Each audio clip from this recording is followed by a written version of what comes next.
అండి. అందరికీ నమస్కారం. Welcome to my channel. ఈ వీడియోలో ఏపీ ప్రభుత్వ ఉద్యోగులకు మరియు పెన్షనర్లకు ఈ ఏప్రిల్ నెల జీతాలు మరియు పెన్షన్‌లు జమ అయ్యే తాజా సమాచారం తెలుసుకుందాము.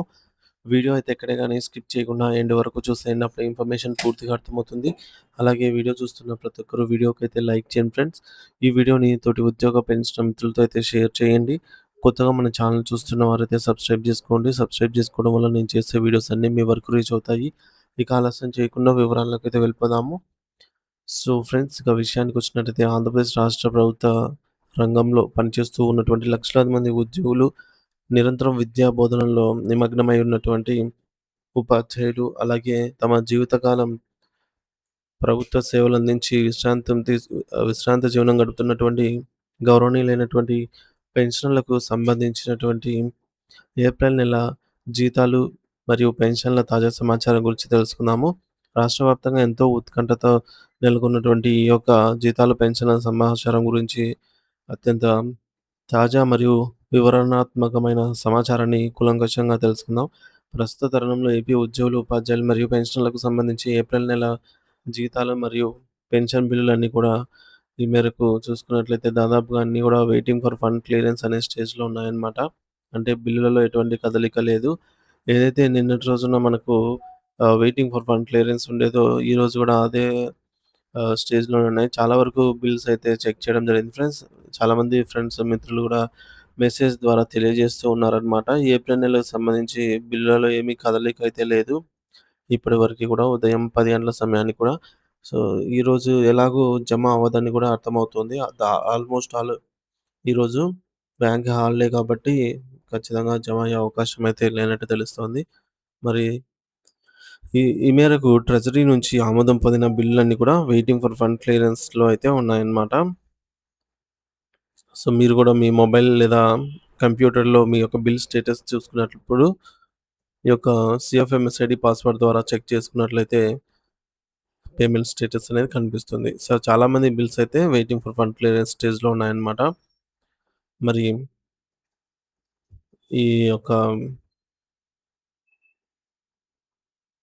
సీఎఫ్ఎంఎస్ పోర్టల్‌లో పెన్షనర్స్ అయితే బిల్ స్టేటస్‌ను చెక్ చేసుకోగలరు.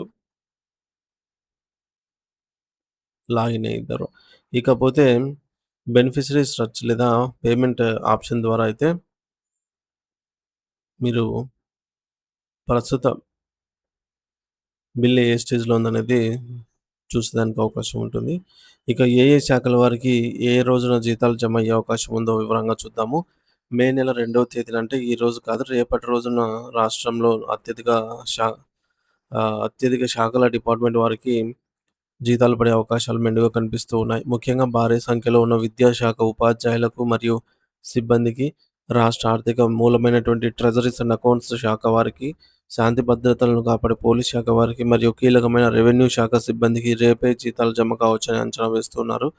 అలాగే గ్రామాన సేవలందించే పంచాయతీరాజ్ డిపార్ట్మెంట్, న్యాయ వ్యవస్థలో భాగమైన న్యాయశాఖ, వ్యవసాయానికి ఊపిరిపోసే వాటర్ రిసోర్స్ డెవలప్మెంట్, నీటిపారుదల శాఖ వారికి కూడా రేపే నిధులు విడుదల కావచ్చు. వీటితో పాటు ప్రజారోగ్యం కోసం శ్రమించే వైద్యారోగ్య శాఖ, మౌలిక సదుపాయాల కల్పనలో ఉండే ఆర్&బి డిపార్ట్మెంట్ వారికి, సచివాలయ ఉద్యోగులకి, ఇంజినీరింగ్ డిపార్ట్మెంట్ వారికి రేపు 2వ తేదీన ప్రాధాన్యత క్రమంలో వీరందరికీ జీతాలు, పెన్షన్‌లు జమ అవుతాయి. ఇప్పుడసలు ఈ జీతాలు మరియు పెన్షన్‌లు బ్యాంక్‌లోకి చేరడానికి ముందు జరిగే ప్రక్రియ ఏంటో తెలుసుకుందాము. సో, ఒక నెల జీతం లేదా పెన్షన్ ముందుగా సబ్ ట్రెజరీ అధికారి ఎస్‌టిఓ పరిధిలో ఆన్‌లైన్ ద్వారా అయితే సబ్మిట్ చేస్తారన్నమాట డీడీఓలు. సో, ఈ విధంగా సబ్మిట్ చేసిన బిల్లు ఎస్‌టిఓ గారి అప్రూవల్ పొందిన తర్వాత అది గ్రీన్ ఛానెల్ లేదా వెయిటింగ్ ఫర్ ఫండ్ క్లియరెన్స్ అనే స్టేజ్‌కి చేరుకుంటుంది. So, waiting for fund clearance అంటే ఆ బిల్ అనేది సంబంధిత అధికారి చేత ధృవీకరించినట్లే అని అర్థము. తదుపరి స్టేజ్ అనేది ఆర్‌బీఐ ఈ-కుబేర్. సో, ఆర్‌బీఐ ఈ-కుబేర్ వెళ్ళిన బిల్లు ఆహ్, నగదు కోసం, అంటే జీతాల కోసం కావాల్సిన నగదు మొత్తాన్ని ఆర్‌బీఐ దగ్గర రాష్ట్ర ప్రభుత్వం సమకూర్చింది అనైతే అర్థము. సో, ఈ-కుబేర్ స్టేజ్‌లోకి వెళ్ళిన బిల్‌కి తదుపరి బ్యాచ్ నంబర్ అనేది అలాట్‌మెంట్ అవ్వడం జరుగుతుంది. బ్యాచ్ నంబర్ అలాట్‌మెంట్ అయిన తర్వాత వెంటనే వితిన్ 1 ఆర్ 2 అవర్స్‌లోనే మనకు సాలరీ గాని, పెన్షన్ గాని జమ అవుతుందన్నమాట. సో, ఇంకా ఎవరికైనా బిల్లు ఇన్ ప్రాసెస్ అని చూపించినట్లయితే ట్రెజరీ స్థాయిలోనే అది ఇంకా అప్రూవల్ కాలేదు అని లేదా ఇన్ ప్రాసెస్‌లో ఉంది అనేది అర్థము. సో, ఇది ఫ్రెండ్స్ ఇప్పటివరకున్న తాజా సమాచారము. ఈరోజు సాయంత్రం గాని లేదా రేపటిలోపు ఏదైనా అప్డేట్ వచ్చినట్లయితే తదుపరి వీడియోలో మరిన్ని వివరాలనైతే తెలుసుకుందాము. Thank you for watching this video.